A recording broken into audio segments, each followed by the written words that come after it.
आपण या ठिकाणी भारताची प्राकृतिक रचना बघणार आहोत. भारताच्या प्राकृतिक रचनेचे 5 जे भाग आहेत ते पडतायत.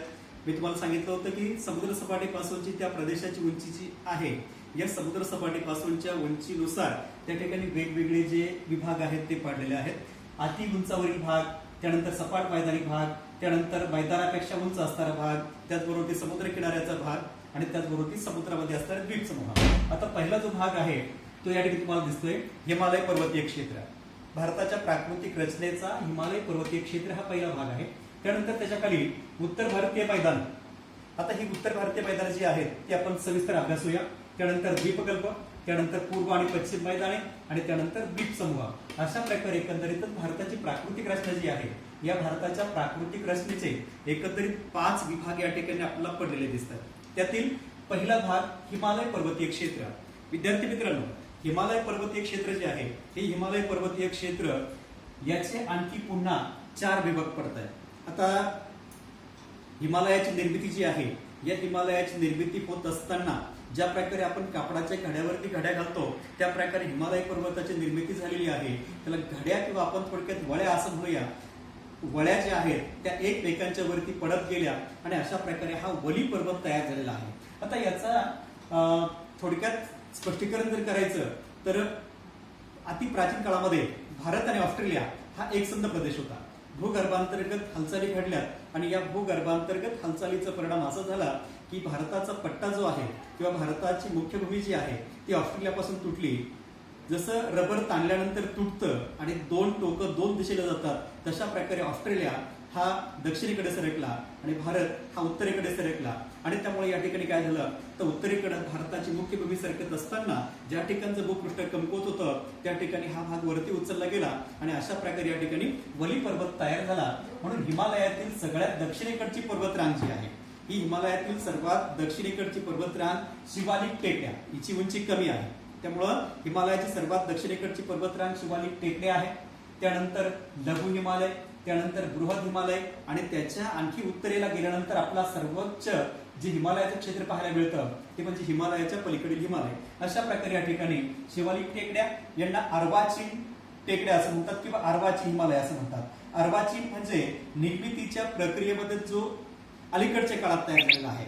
आणि लघु हिमालय, बृहद हिमालय आणि उर्वरित हिमालय जो आहे किंवा हिमालयाच्या पलीकडचं क्षेत्र जे आहे त्याला प्राचीन हिमालय असं म्हटलेलं आहे. म्हणजे निर्मितीच्या प्रक्रियेमध्ये सर्वात अगोदर तयार झालेले लघु हिमालय, बृहद हिमालय आणि हिमालयाच्या पलीकडचं क्षेत्र आणि निर्मितीच्या प्रक्रियेमध्ये सगळ्यात शेवटी तयार झालेलं शिवालिक टेकड्यांचं क्षेत्र. अशा प्रकारे या ठिकाणी शिवालिक टेकड्या या अर्वाचीन आहे आणि उर्वरित हिमालयाचं क्षेत्र जे आहे ते प्राचीन आहे. अशा प्रकारे हिमालय पर्वत आपण बघतो आहोत. पहा, अगदी जम्मू काश्मीर असेल, लडाख असेल तर या ठिकाणी पसरलेलं जे क्षेत्र आहे ते हिमालय पर्वतीय क्षेत्र आहे.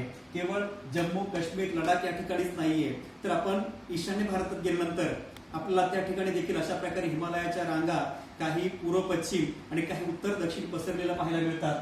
तर अशा प्रकारे या हिमालय पर्वताच्या रांगा आपल्याला पाहायला मिळतात. हिमालय पर्वतामध्ये सर्वोच्च शिखर जे आहे ते आपण या ठिकाणी नकाशा बघत असताना पाहिलेलं आहे की केटू नावाचं हे हिमालय पर्वतातलं सर्वोच्च शिखर आहे. याची उंची 8621 मीटर इतकी आहे. जगामधलं सर्वात उंचीचं 2ऱ्या क्रमांकाचं असणारं हे शिखर आहे. मी मगाशीच सांगितलं की जगातलं सर्वोच्च शिखर जे आहे ते माउंट एव्हरेस्ट आहे आणि जगातलं सर्वाधिक उंचीचं 2ऱ्या क्रमांकाचं शिखर जे आहे ते आपल्या भारतामध्ये आहे, हिमालयामधील. त्याचं नाव केटू अशा प्रकारचं आहे. तर अशा प्रकारे या ठिकाणी ह्या ज्या हिमालयाच्या रांगा आहेत या हिमालयाच्या रांगा पूर्व पश्चिम अशा प्रकारे एकमेकींना समांतर पसरलेल्या आहेत आणि ह्या 4 रांगा आहेत. कमी उंचीच्या, थोड्या अधिक उंचीच्या, त्यापेक्षा अधिक उंचीच्या आणि सर्वोच्च उंचीच्या. अशा प्रकारे हिमालयाच्या रांगा या पूर्व पश्चिम पसरलेल्या असून त्या दक्षिणेकडून उत्तरेकडे उंच उंच होत गेलेल्या आहेत. त्यानंतर प्राकृतिक रचनेचा दुसरा भाग जो आहे उत्तर भारतीय मैदाने. आता उत्तर भारतीय मैदाने ही जी आहेत शिवालिक टेकड्याच्या दक्षिणेला आणि विंध्य पर्वताच्या उत्तरेला. तुम्ही नकाशा पहा, पुस्तक तुमच्याकडे जर असेल तर शिवालिक टेकड्या ज्या ठिकाणी आहेत या शिवालिक टेकड्याच्या दक्षिणेकडे आणि विंध्य पर्वताच्या उत्तरेकडे अशा प्रकारे मधला जो तुम्हाला गडद हिरव्या रंगाचा भाग पाहायला मिळतो तो आहे उत्तर भारतीय मैदान. आता हे उत्तर भारतीय मैदान जे आहे, या उत्तर भारतीय मैदानाचे पुन्हा 3 विभाग पडतात पहा. एक पश्चिमेकडचं मैदान, दुसरं उत्तर भारतीय मैदान ज्याला आपण मध्य मैदान असं म्हणूया, आणि त्यानंतर तिसरं आहे पूर्वेकडचं मैदान. पश्चिमेकडचं मैदान जे आहे, हे पश्चिमेकडचं मैदान तयार झालेलं आहे सिंधू आणि तिच्या उपनद्यांनी वाहून आणलेल्या गाळांवर. आता सिंधू आणि तिच्या उपनद्या कोणत्या, तर रावी आहे, सतलज आहे, झेलम आहे, चिनाब आहे, बियास आहे. तर अशा प्रकारे या ठिकाणी पश्चिमेकडचं मैदान जे आहे ते सप्त सिंधूंचा प्रदेश म्हणून देखील ओळखलं जातं. राजस्थानच्या वाळवंटाचाही त्यामध्ये समावेश होतो. त्याचबरोबर मध्य मैदान किंवा उत्तर भारतीय मैदान, उत्तर भारतीय मैदान जे आहे ते गंगा आणि तिच्या उपनद्यांनी वाहून आणलेल्या गाळाच्या संचयनातून तयार झालेलं आहे. आता गंगा आणि तिच्या उपनद्या कोणत्या, तर यमुना आहे, गंडक आहे, कोसी आहे, घग्गर आहे, रामगंगा आहे, बाणगंगा आहेत. तर या सर्व नद्या ज्या आहेत, या सर्व नद्यांनी वाहून आणलेल्या गाळाच्या संचयनातून हे मैदान तयार झालेलं आहे. विद्यार्थी मित्रांनो, या ठिकाणी नदीचं जे कार्य आहे, हे नदीचं कार्य 3 टप्प्यात चालतं. सगळ्यात अगोदर नदी वहनाचं कार्य करते, त्यानंतर ती क्षरणाचं कार्य करते, आणि तिसऱ्या टप्प्यामध्ये ती संचयनाचं कार्य करते. वाहत असताना ती काय करते, तर ज्या भूप्रदेशातून वाहते त्या भूप्रदेशाची ती झीज करते. त्या ठिकाणी जे कण आहेत, दगडाचे कण, ते विलग होतात आणि सपाट प्रदेशावरती येऊन ते साचतात, म्हणून वहन होतं. त्यानंतर क्षरण म्हणजे घर्षण होतं, आणि त्यानंतर तिसऱ्या टप्प्यामध्ये या ठिकाणी समुद्राच्या मुखाशी संचयन होतं. अशा प्रकारे या ठिकाणी उत्तर भारतीय मैदानामध्ये मध्य मैदान जे आहे ते गंगा आणि तिच्या उपनद्यांनी तयार झालेलं आहे. राहिला मैदानाचा तिसरा भाग. हा मैदानाचा तिसरा भाग म्हणजे पूर्वेकडचं मैदान. तुम्ही पहा, तुम्हाला ईशान्य भारतामध्ये आसाम, आणि या आसाम मध्ये तुम्हाला अशा प्रकारे हिरव्या रंगाची रंगछटा पाहायला मिळेल. हिरव्या रंगाची रंगछटा जी आहे पूर्वेकडची, ती तुम्हाला आसामचं मैदान दाखवते. आसाम मधून वाहणारी ब्रह्मपुत्रा नदी जी आहे, ही ब्रह्मपुत्रा नदी तिबेटकडून वाहत येते. तिबेटमध्ये तिला स्थानपो असं म्हणतात, तुम्हाला नकाशामध्ये पाहायला मिळेल स्थानपो. त्यानंतर पुढे चालून ती दिहांग होते. त्यानंतर आसाममध्ये प्रवेश केल्यानंतर आपण तिला ब्रह्मपुत्रा असं म्हणतो. आणि ब्रह्मपुत्रेला येऊन मिळणारी आणखी एक नदी आहे सुबनसिरी नावाची. या नद्यांनी वाहून आणलेल्या गाळामुळे पूर्वेकडचं मैदान तयार झालं. म्हणून उत्तर भारतीय मैदान जे आहे हे उत्तर भारतीय मैदानाचे 3 विभाग पाडलेले आहेत. एक पश्चिमेकडचं मैदान, मध्य भारतीय मैदान किंवा त्याला आपण उत्तर भारतीय मैदान म्हणतो, आणि पूर्वेकडचं मैदान. एक तयार झालं सिंधू नदीमुळं, दुसरं तयार झालं गंगा नदीमुळं, आणि तिसरं तयार झालेलं आहे ब्रह्मपुत्रेमुळं. त्यानंतर पुढचा प्राकृतिक रचनेचा भाग आहे आणि तो म्हणजे द्वीपकल्प. आता हे द्वीपकल्प विंध्य पर्वतापासून तर थेट कन्याकुमारी पर्यंत जो आपला दक्षिणेकडचा निमुळता होत जाणारा भाग पाहायला मिळतो, हा निमुळता भाग द्वीपकल्प म्हणून ओळखला जातो. द्वीपकल्प म्हणजे काय, हा प्रश्न तुम्हाला पडेल. तर ज्या भूभागाच्या 2 किंवा 3 बाजूनी पाणी आहे, जो निमुळता आहे, त्याला आपण द्वीपकल्प असं म्हणतो. तर अशा प्रकारे या ठिकाणी द्वीपकल्पाचा भाग जो आहे विंध्य पर्वतापासून तर थेट आपल्याला कन्याकुमारी पर्यंत पाहायला मिळतो. आता भारतीय द्वीपकल्प जो आहे तो अतिशय विस्तृत प्रकारचा भूभाग आहे. यामध्ये तुम्हाला कर्नाटक पठार पाहायला मिळेल, यामध्ये तुम्हाला महाराष्ट्र पठार पाहायला मिळेल, यामध्ये तुम्हाला तमिळनाडू पठार पाहायला मिळेल. अशा प्रकारे तुम्हाला या ठिकाणी वेगवेगळी पठारं या द्वीपकल्पावरती पाहायला मिळतात. त्याचबरोबर ती सह्याद्री पर्वताच्या रांगा आहेत, निलगिरी पर्वताच्या रांगा आहेत, अरवली पर्वताच्या रांगा आहेत. या सर्व रांगा देखील तुम्हाला या द्वीपकल्पावरती पाहायला मिळतील. हे द्वीपकल्प जे आहे हा भारताचा सर्वात विस्तृत अशा प्रकारचा भूभाग आहे. त्यानंतर चौथा भाग आपण बघूया भारतातील प्राकृतिक रचनेचा, आणि तो भाग म्हणजे पूर्व आणि पश्चिम मैदाने. आता पूर्व आणि पश्चिम मैदानी प्रदेश जो आहे तो देखील उत्तर भारतीय मैदानासारखाच अगदी सपाट आहे. परंतु ही जी 2 मैदानं आहेत, एक पूर्वेकडचं मैदान आणि एक पश्चिमेकडचं मैदान, ही कशी तयार झालेली आहे, तर पूर्वेकडं आपलं पाहायला मिळते की बंगालचा उपसागर आहे, आणि पश्चिमेला काय आहे तर अरबी समुद्र आहे. आता बंगालचा उपसागर आणि भारताची मुख्य भूमी पूर्वेकडची या दरम्यानची जी किनारपट्टी आहे, या किनारपट्टीला म्हणतात पूर्वेकडचं मैदान. अरबी समुद्र आणि भारताची मुख्य भूमी या दोघांच्या दरम्यानचा जो भाग आहे, किंवा आपण त्याला पश्चिम घाट देखील म्हणूया. अरबी समुद्र आणि पश्चिम घाट या दोघांच्या दरम्यानचा जो सपाट भाग आपल्याला पाहायला मिळतो, तो सपाट भाग म्हणजे काय आहे तर पश्चिमेकडचं मैदान आहे. आता या ठिकाणी पश्चिमेकडचं मैदान आणि पूर्वेकडचं मैदान हे दोन्ही सारखीच आहेत का, तर नाही. पश्चिमेकडचं मैदान जे आहे हे पश्चिमेकडचं मैदान अगदी अरुंद प्रकारचं आहे, कारण पश्चिम घाट जो आहे या पश्चिम घाटापासून तर अरबी समुद्रापर्यंतचं अंतर जे आहे हे अतिशय कमी आहे. या उलट पश्चिम घाटापासून तर पूर्वेकडचं बंगालचं उपसागर जे आहे हे अंतर विस्तृत आहे आणि त्यामुळे या नद्या ज्या वाहत जातात पूर्वेकडं त्या खूप लांबचा प्रवास करतात, आपल्याबरोबर ती गाळ वाहून येतात.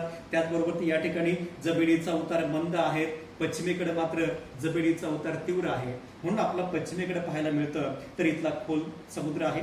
त्याचबरोबर या ठिकाणी कुठल्याही प्रकारे त्रिभुज प्रदेश हे पश्चिमेकडे तयार होत नाहीये, या उलट या ठिकाणी खाड्या तयार होतात. पूर्वेकडे मात्र काय आहे तर पूर्वेकडे खाड्या नाहीयेत, तर पूर्वेकडे आपला त्रिभुज प्रदेश तयार झालेले पाहायला मिळतात. गोदावरी असेल किंवा कावेरी असेल किंवा कृष्णा असेल, या नद्या ज्या आहेत त्या घाटावरून वाहणाऱ्या, त्याचबरोबर ती पूर्वेकडे जाणाऱ्या, तर या नद्या आपल्याबरोबर ती गाळ वाहून आणतात आणि पूर्वेकडे या गाळाचं संचयन समुद्राच्या मुखाशी करतात आणि त्या ठिकाणी त्रिभुज प्रदेश तयार होतात. म्हणून पूर्व आणि पश्चिम या दोन घाटातील मूलभूत फरक असा आहे की पश्चिमेकडे खाड्या तयार होतात तर पूर्वेकडे त्रिभुज प्रदेश तयार होतात. दोन्ही प्रदेश जे आहेत हे दोन्ही प्रदेश जरी मैदानी प्रदेश असले तरी हे दोघांच्या बद्दल वेगळेपण आहे. आता भारताच्या प्राकृतिक रचनेचा पुढचा भाग आहे तो म्हणजे द्वीपसमूह. आता द्वीपसमूह म्हणजे काय तर आपल्याला पाहायला मिळतं की भारताच्या जवळचे जे समुद्र आहेत, भारतीय हद्दीतले जे समुद्र आहेत त्यामध्ये अरबी समुद्र आहे, बंगालचा उपसागर आहे आणि दक्षिणला हिंदी महासागर आहे. तर या सागरांच्या मध्ये काही बेटांची मालिका आपल्याला पाहायला मिळते. द्वीपसमूहांच्या मध्ये आपण जर बघितलं तर पश्चिमेला असणाऱ्या अरबी समुद्रामध्ये जी काही बेटांची मालिका आहे ती तुम्हाला नकाशामध्ये पाहायला मिळेल. ही जी मालिका आहे या ठिकाणी अनेक छोटी मोठी जी बेटं आहेत ती तुम्हाला या ठिकाणी पाहायला मिळेल. द्वीपसमूहांच्या मध्ये अरबी समुद्रामध्ये असणारी ही जी काही छोट्या छोट्या बेटांची मालिका जी आहे ती या ठिकाणी लक्षद्वीप अशा प्रकारे ही जी बेटांची मालिका आहे यामध्ये अनेक छोटी मोठी बेटं आहेत. त्याचबरोबर की आपण जर बंगालच्या उपसागरात गेलो तर बंगालच्या उपसागरामध्ये आणि पुढे हिंदी महासागरामध्ये अशा प्रकारे आणखी बेटांची मालिका आपल्याला पाहायला मिळते. ही बेटांची मालिका जी आहे ती पहा तुम्हाला या ठिकाणी अगदी छोटी छोटी बेटं पाहायला मिळतात. अनेक बेटांची ही एक रांगच आहे. तर ही अंदमान आणि निकोबार बेट समूह आहेत. भारताचं सर्वात दक्षिणेकडचं टोक असा प्रश्न तुम्हाला विचारला जाऊ शकतो. तर या अंदमान निकोबार बेट समूहामध्ये इंदिरा पॉइंट नावाचं भारताचं सगळ्यात दक्षिणेकडचं टोक आहे. आपण मागच्या टॉपिकमध्ये बघितलंय की 6° उत्तर अक्षवृत्त जे आहे या 6° उत्तर अक्षवृत्तावरती असणारे इंदिरा पॉइंट हे भारताचं सर्वात दक्षिणेकडचं टोक आहे. आणि म्हणून अशा प्रकारे या ठिकाणी अंदमान निकोबार ही एक द्वीपसमूहांची मालिका, लक्षद्वीप ही एक द्वीपसमूहांची मालिका, अशा प्रकारे भारतीय प्राकृतिक रचनेचा आपण जर अभ्यास केला तर भारतीय प्राकृतिक रचनेमध्ये जे 5 विभाग पडलेत ते पुन्हा आपण नकाशा साहाय्याने बघूया. या ठिकाणी हिमालय पर्वतीय क्षेत्र या ठिकाणी आहे, या ठिकाणी आहे.